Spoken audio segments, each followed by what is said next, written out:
Hi, welcome. I'm Tom Greenbaum. I'm Data Center Operations Manager for one of the highest density computer centers in the world. What's interesting about this particular data center is that it also is a retrofit fab. As you can see, the lockers are left over from the old days when this building used to produce silicon chips. So we're going to show you some innovation on this tour, and the innovations will be around power delivery and air cooling. We had a cost avoidance of several millions of dollars by reusing an old factory which could not be used to go to the next generation chip manufacturing. So instead of building a brand new data center, decided we had resources available which would support a state-of-the-art data center. First stop on the tour, conventional data center, one of the first major IT data centers built on site. It has a conventional raised floor with computer room air conditioning, but it also has fully redundant mechanical and electrical systems which support mission-critical applications. These applications can only withstand one scheduled downtime in a 3-year period. Conventional computer room air conditioning unit, which supplies cold air through the raised floor. This is very traditional in modern data centers. We have here cold aisles and hot aisles.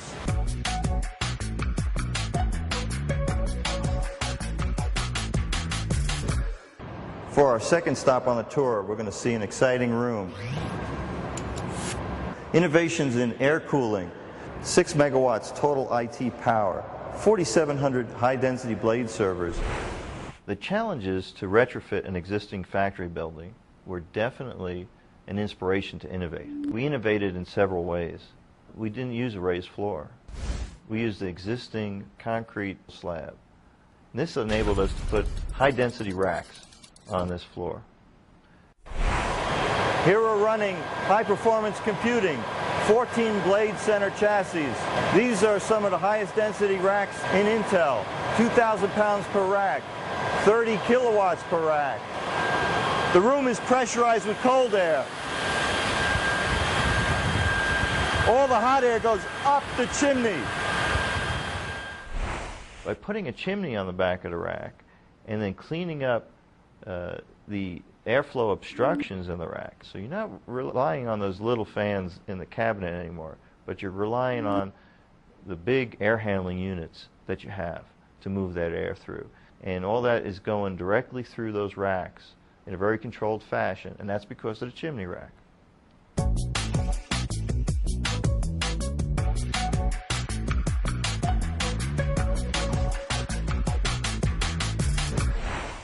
We've built flexibility into the new plans for the data center. We have a phased approach, and we did it in such a way that in each phase we provide the most flexibility and agility to land a variety of requests from our customers.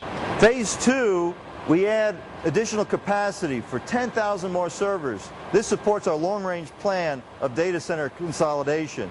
We have power in place to support all this plug and play. Roll the rack in, plug in the power, plug in the network, you're good to go. This is an old factory loading dock that we converted to a battery backup room, providing 10 minutes of continuous power in case of a power outage. Next room is our UPS room, which controls all these batteries. 6 megawatts of IT power to our data center.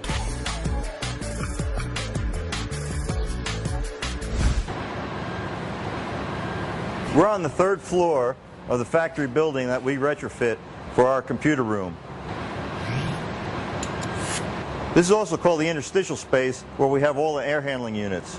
As you can see, we added capacity by putting another chilled water coil on the back of these existing air handling units to meet our capacity needs for cooling. We also gained valuable floor space in the computer room by not having to put computer room air conditioning. So we use the factory to our advantage.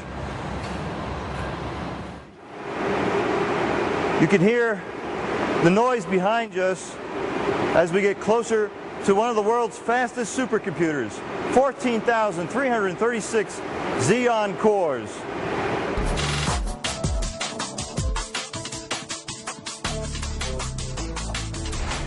Right there underneath the supercomputer we had process chilled water, which was used in the factory process. And we were able to feed that right up into the supercomputer chilled water cooling jackets, which are on the back of the supercomputer racks.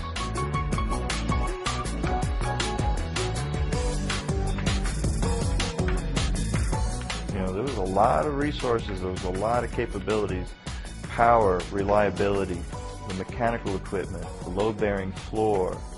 So we discovered that by applying some good engineering, some innovation, we can make it work, and we can make it highly successful.